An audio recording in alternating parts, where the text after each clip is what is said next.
Let us see the roadmap for today's video.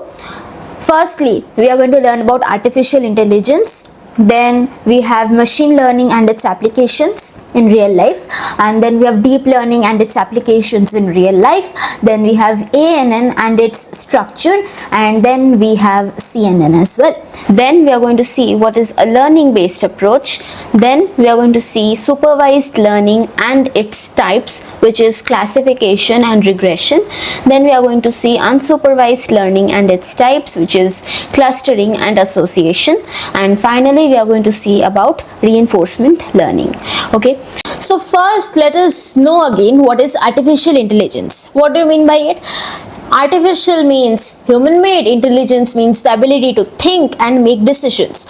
So artificial intelligence means human made machines or models, okay, which can think and act like humans. They can make decisions, solve complex problems, detect sentiments. Okay, so these kind of things which are humanish, so they're designed for humans, but so a human made machine or model is doing it. So that is what we call artificial intelligence. So what do you mean by machine learning?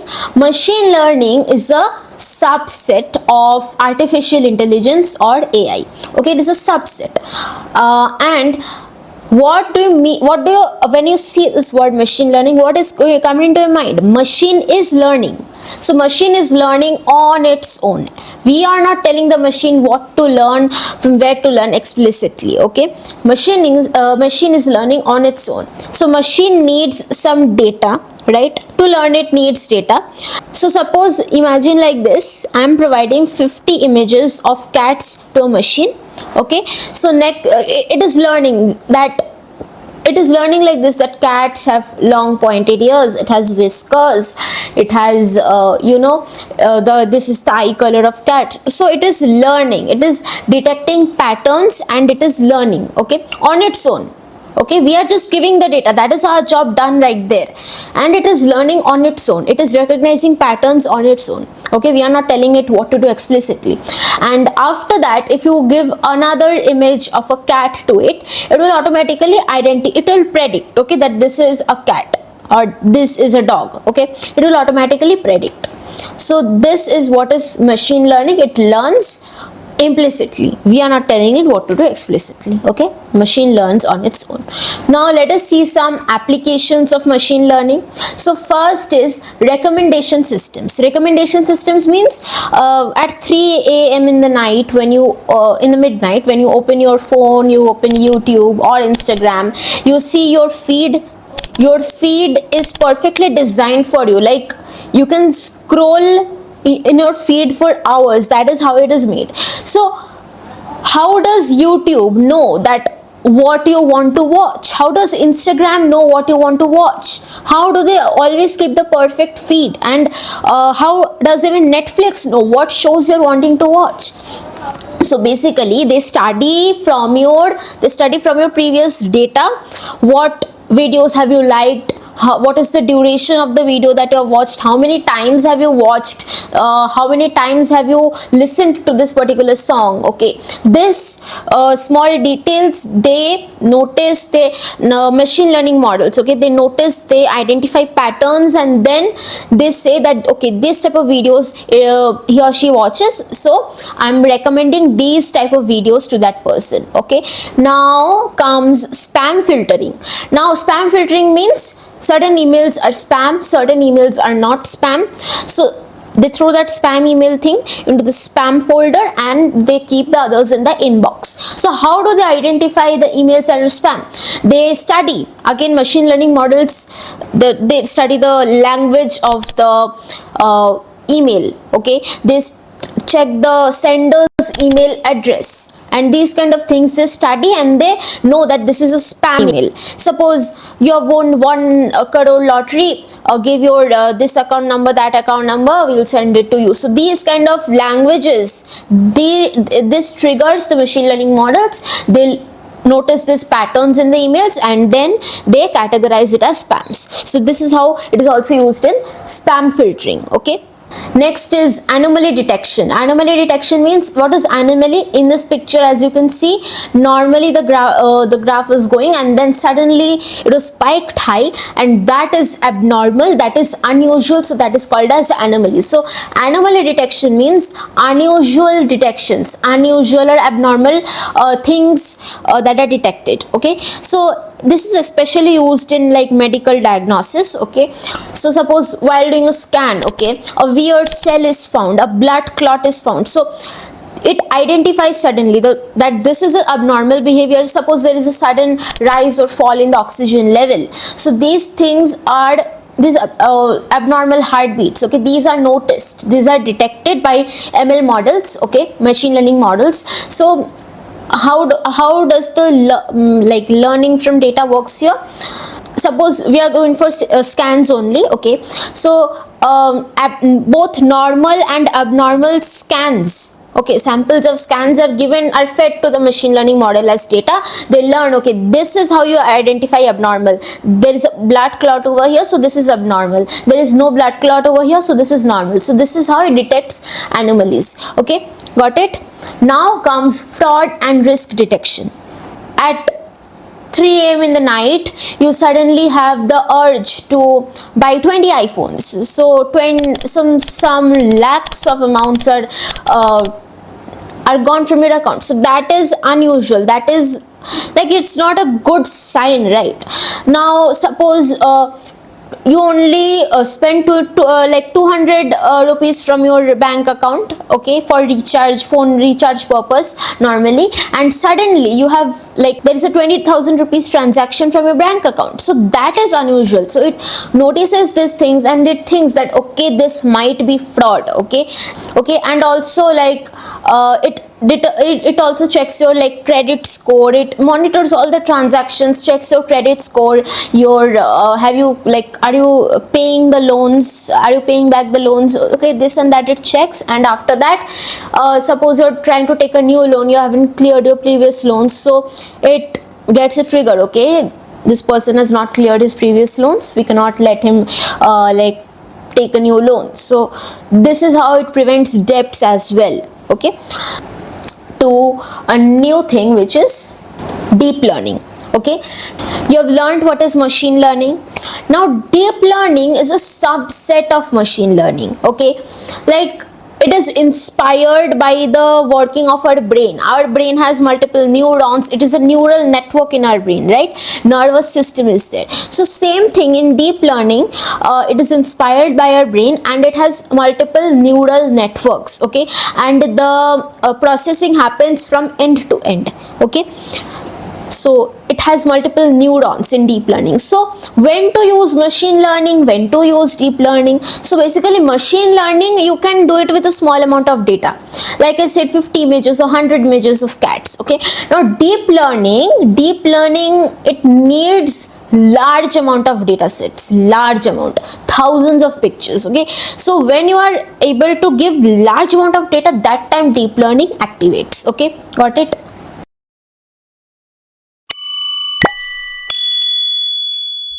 Now let us see some like terms of deep learning. So first is ANN, which is artificial neural networks. Okay, now ANN, like it uses basic deep learning. Okay, it uses basic deep learning. It has, you know, neurons, neural networks. Okay, and with that it processes every information and it has a very simple structure: input, processing, then output. Okay, it is very simple structure. Now comes CNN, which is convolutional neural networks, and this is a part of ANN. Okay, it is a part of ANN which deals with only images and videos, like only visuals. Okay, it deals with only visuals, and you have a domain in AI which is computer vision. So CNN is used in computer vision to detect, like it particularly works with this you know, videos, surveillance systems, motion tracking, detection, you know, image analysis. Okay, all of these things, image recognition. Okay, it is used in all of these things. CNN, okay, particularly deals with this like images and videos, okay, and it is a part of ANN. Now I was telling you that ANN has got, you know, some layers, okay, it has got some layers: input, processing, output. First layer is input layer. Okay, we'll take an example. Suppose you have a picture of a cat and you want to identify and you want the AI to identify if this is a cat or this is a dog. So in the input layer you give a picture of a cat, okay, it is a black and white, okay, black and white picture of a cat. So first in the input layer you just pass the image. You just pass the image, you just get the input in the input layer, okay, no processing takes place there. So suppose the picture is 28 into 28 pixels. Pixels means the boxes in the image, you will see tiny boxes, okay, they're colored tiny boxes. As this picture is grayscale or this is black and white, it will have only black white boxes or pixels. So it is 28 into 28 pixels. So total number of neurons will be 784 neurons. 28 into 28 equal to 784. So total number of neurons will be 784. So it will be divided into 784 neurons. Now this is what happens in the input layer. You only pass the image, okay, and no processing takes place there. It's just divided into neurons, okay. Now from the input layer it passes on to the hidden layers. In the input layer you did nothing. All the processing takes place in the hidden layer. Hidden layer, why is it called hidden? Because these layers are not visible to us. The processing, obviously, what happens inside the CPU in our computer, you can't see, right? So it is an internal processing. So that is why it is known as hidden. Got it? So in the hidden layers the actual processing happens. Actually, like there were 784 numbers, okay, each pixel, okay, in the input layer each pixel was given a number from 0 to 255, okay. So in total there will be 784 numbers. 0 means the dark and 255 means the white portions, okay, as the picture was grayscale, that's why black and white. So from 0 to 255 there will be 784 numbers. Got it? Now each number is assigned to a neuron in the hidden layer. As it is passed to the hidden layer, each neuron has one number, has each pixel, okay. Now to each neuron weights will be applied, okay. Weights, what are weights? They are the importance tags, the importance marker. So they'll be like, this pixel is important, no or yes or no. So they are just deciding the importance. Is this needed, is this not needed, like that. So each input number, suppose the cat's picture, like fluffy ears, whiskers, so are they important?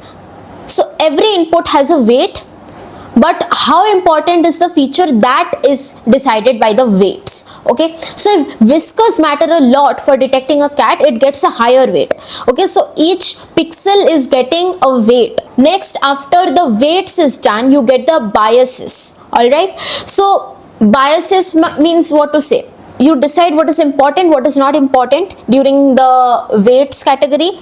So at that time, what is not important, that also feels important sometimes. Like even if the inputs do not give much information, that neuron should still be there. It is like that is what a bias does. It adds a flexibility that this is not giving much information, but I'm thinking that this is still important. That is what bias does, okay. Now after the weights and biases are passed, okay, after that the activation function comes in, okay. After that the activation function is given. So what does the activation function do? It does the decision making, that should I send this information ahead to the next layer. So if you see in the hidden layers, there are multiple layers, right? In the hidden layer also there is hidden layer 1, hidden layer 2, hidden layer 3. So there are multiple hidden layers. So activation function decides that now is the information applicable to go to the next layer. So that is what it decides. Again, when it goes to the next layer, weights and biases are passed, and then it passes through an activation function, goes to the next layer. So in the hidden layer 1, you can see weights and biases are passed, and when it goes to the second layer, the the things shortens down. That is because the things which are not important, they are cut off by the weights and bias. Again, in the hidden layer 3, it shortens. So that is how it works. Using weights and biases, we are shortening the information. We are what is actually needed, that we are seeing that this feature is very crucial to identify a cat, so this feature needs to be kept. So that is how it works. Okay, comes the output layer. After the hidden layer, after the processing is done, we need to give the output, right? So in the output layer, what happens? Obviously, you get the output. Now in this case, we give the picture of a cat, so it will identify, is this a cat, is this a dog? So there is a certain number that it says, I'm 90% sure that this is a cat. And if it is a picture of a dog, it is saying I'm 70% sure this is a dog, 30% not sure this is a dog. So 70% sure, that is why I'll say it is a dog. So it happens like this. There is a certain numerical value. Based on that numerical value, if this is greater than this, so there is a range. Okay, if this is greater than this number, I'll say that yes. If this is less than this number, I'll say no, this is not a cat. So that is how the output layer works. Okay.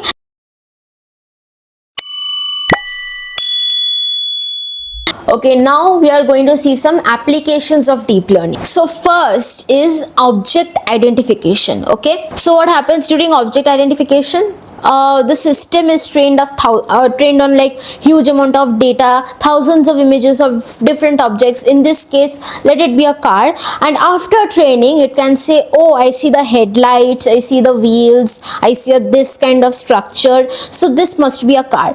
And this is how object identification happens. Okay, and it is done in like popular models like YOLO, which is you look only once, SST. Okay, these self-driving cars, surveillance systems, Google Lens. Okay, these kind of things, object identification is used. Okay, now comes digit recognition. Okay, now in digit recognition, it is first again shown tons of images of handwritten digits. Okay, here we're talking about handwritten digits.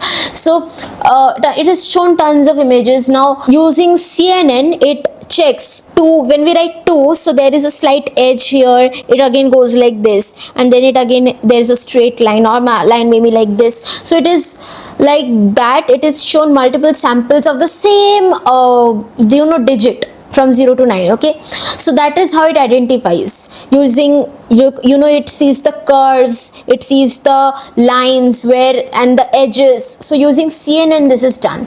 Okay, and that is how it identifies. So this is a 2 is slightly curved over here, and it again goes like this. But in 7, the line is straight. In 2, the line is a little bit like this, twirled. And after that, there is generative AI. Instead of just recognizing normal patterns, it learns the style, the structure, the logic, how to create images. Okay, and then it creates new content with similar patterns. So it learns the style, how to create this, how to create this music, how to create this video, how to create this image. Okay, what is data modeling? Data modeling is a stage in the AI project cycle. Okay, hope you remember what is the project cycle. So it is the stage in the project cycle where we select a model or an algorithm for the particular project we are working on, for the particular AI project. So we choose the most suitable model or algorithm. Now there are different ways to train your model. So first, let us see the classification. The data modeling techniques are classified into 2 types: rule-based approach, learning-based approach. So in a rule-based approach, it is like the rules your mom makes. Suppose if it is raining, don't go outside. If it is a Sunday, you can watch a movie. If it is 9 p.m, go to sleep. So these kind of set if-then rules, like if this happens, then do that. So these kind of clear fixed rules where you follow them exactly with no questions. That kind of a model is called a rule-based model, or it is called a rule-based approach. Okay, now in a real life example, you can imagine it like this. In case of spam filtering, if the subject contains you won a lottery, so mark as spam. If this happens, mark as spam. If the sender's address is unknown, if there are capital letters, mark as spam. So this kind of approach is called a rule-based approach. So what is the good part about this? That when a decision is made, you exactly know why the decision is made, how it is made.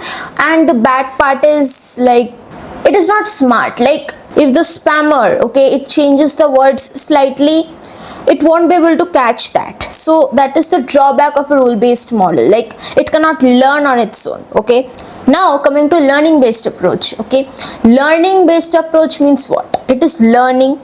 From the name only you can get that. So let's say your Instagram feed, okay, it shows you like reels about cute dogs. Okay, so why? Because from the past 5 days you have been liking dog reels. Okay, that is why it is showing cute dog reels to you. So it has understood your behavior, that you have interest in this, not from a fixed rule. It is learning on its own. Okay, so that is how a learning based model is like working. So in a rule based approach, the user, okay, the rules, okay, they are explicitly programmed into the model, but in a learning based approach it does not work like that. So basically a machine, let's take the thing of the spam filtering. Okay, you provide the system, you provide the model thousands of spam and non-spam emails. Okay, and from that it learns patterns like weird grammar, suspicious links, sender's address, and everything. Okay, it learns everything from that data set that you've provided it, large data set. So it needs to be a quality large data set. Okay, you have provided that, and now it is identifying patterns on its own. So deep learning, ML, machine learning, so these things are used, okay, in learning based approach. It learns on its own, it improves as well. If it does a mistake, it improves. So there are no if then rules. Okay, now your learning based approach is divided into 3 parts: supervised learning, unsupervised learning, and reinforcement learning. Okay, so now in learning based approach you have supervised learning, right? Now what is supervised learning? Think of it like this: when you are studying with a teacher, okay, and the teacher gives you a practice set where the question is written, the answer is also written. So you're studying that question answer thing, and then when the teacher takes a test, the question is only given, and as you've studied that practice set with question answer both, you can guess the answer in the test, okay, where the question is only given. Okay, so supervised learning is also like that. It is given a labeled data set. The model, okay, it is trained on a labeled data set where the input output both is given. Okay, input along with the output that it is going to form. Okay, it studies that, and when a new unseen input is given, it can predict the output. Now if that prediction is wrong, okay, if that prediction it does is wrong, then it can compare that prediction with the actual answers, with the actual output. Okay, and like that it reduces its mistake. Okay, so remember, supervised learning, labeled data set. Okay, now within supervised learning there are 2 main types. Okay, there are 2 main types. First is classification. Okay, so what is classification? As you already know what classifying means. Classifying, okay, means drawing out categories. So this is where the output is a label or it is a category. Okay, suppose like I'm giving you examples. You're classifying email as spam, not spam. You're classifying a picture, cat, dog, tiger. You're classifying if a student will pass or fail. So these are the type of categories. So in classification, the output is a category. Okay, so you can imagine it like this. So think of it like a food delivery app. You scan the picture of a dish and it tells you it is pizza, burger or pasta. Okay, it doesn't tell you the weight or calories. Okay, it doesn't tell you that. It tells you if it is it classifies into categories: pizza, burger or pasta. Okay, that is classification. Hope you understood.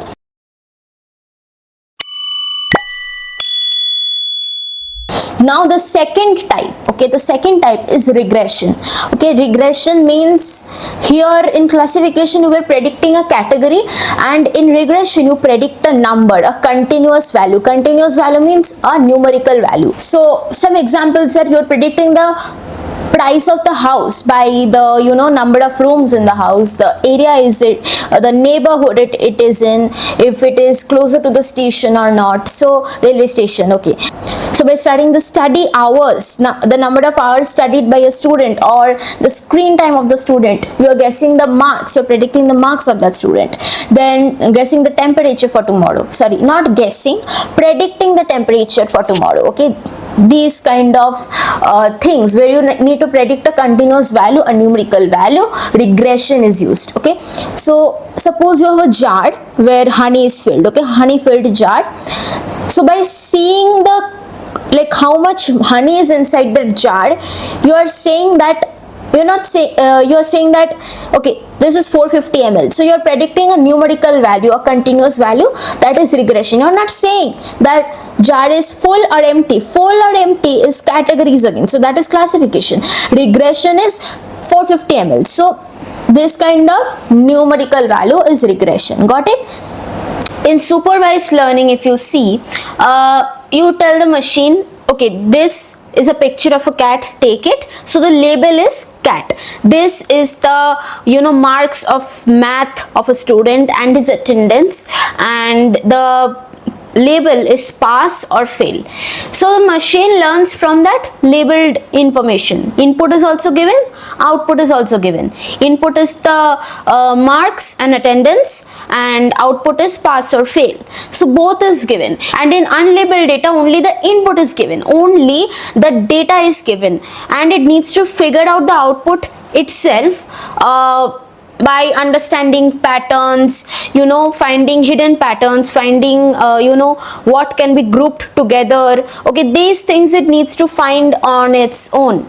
In unsupervised learning, what happens? No labels are given to the data, raw data is given, and to the machine it is told, figure it out yourself. Okay, so that kind of a situation where a machine deals with unlabeled data. Now there are two types of unsupervised learning. First is the clustering method. Now what is clustering?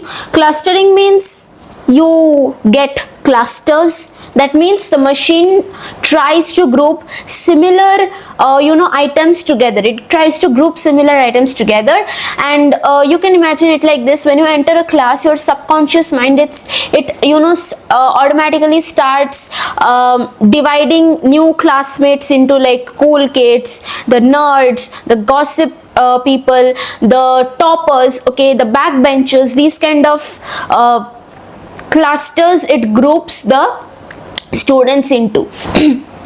So let us see some real life examples of unsupervised learning. The first one is customer segmentation, which means brands group their customers by their data like age, location, their purchase history, their spending habits. Okay, like to group people into like the ones who bargain, the ones who buy premium things, the ones who spend endlessly while coming for shopping, the one-time buyers. So they use this how? They show the premium users expensive ads. They show the discount lovers ads of like sales going on. Okay, so you can also take it like this, that in social media, in Instagram, it clusters users by what kind of reels they are watching. So it suggests that kind of reels to that person.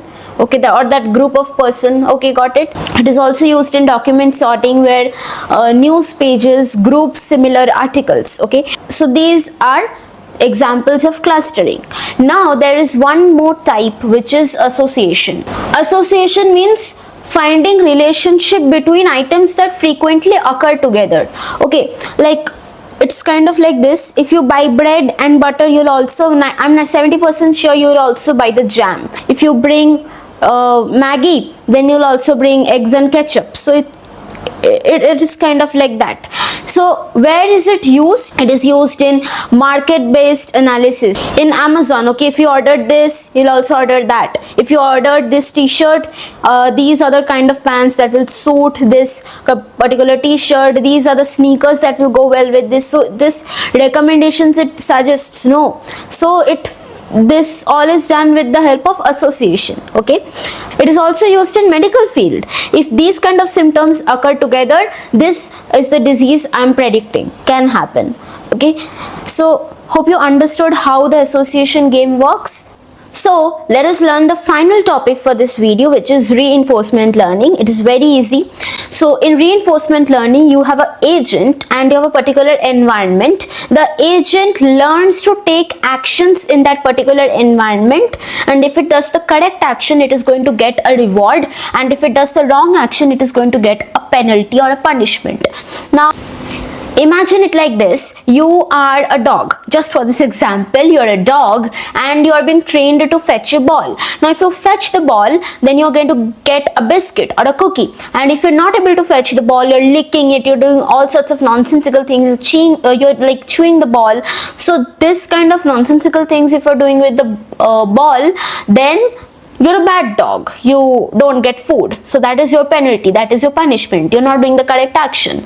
Okay. So over time, what the dog learns is, you bring the ball, you get good food, you are told that you're a good dog and you should do it more. So it improvises itself. It learns now. Okay. It learned the hard way, but it learned. So here the agent was the dog. Okay. So this kind of reinforcement learning, it is used in self-driving cars. Okay.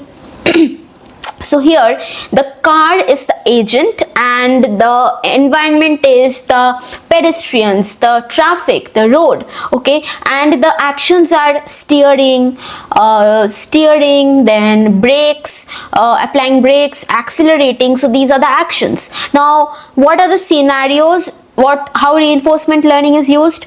Suppose the car stays perfectly in a particular lane, then it is going to get a reward of like maybe plus 10 points. If the car applies brakes at the correct time, which sees a dog, it applies brakes, so over there you get a reward of plus 15 points. It maybe suppose it runs a red light. Okay, it does not see the red light, it runs, so over there you have a penalty of minus 30 points. Then if the car goes too fast in a congested or a school zone, okay, so there is a heavy punishment, minus 100 points. Okay, so this is how the car, it learns the safest and the most smartest way to drive. Now it is also reinforcement learning, it is also used in gaming. Okay, how? In AI gaming. Okay, like where there are bots. Okay, so the agent is the bot and the environment is the game itself. Okay, the map, the enemies, the items, the action, the houses. Okay, so the bot tries new strategies. If it hides and survives longer, it gets a reward. If it sometimes rushes, so it gets killed, so there it gets a penalty. And now if it gets more and more kills, more and more rewards. So in this way, in the gaming in the gaming world, bots learn like this using reinforcement learning. Okay, I hope this is clear. I hope all the topics are clear: reinforcement learning, unsupervised, supervised. Okay, hope these are clear to you, and if you have any more questions, you can leave them down below in the comments. I'll try my best to answer your questions. Keep learning, keep exploring. Thank you and bye bye.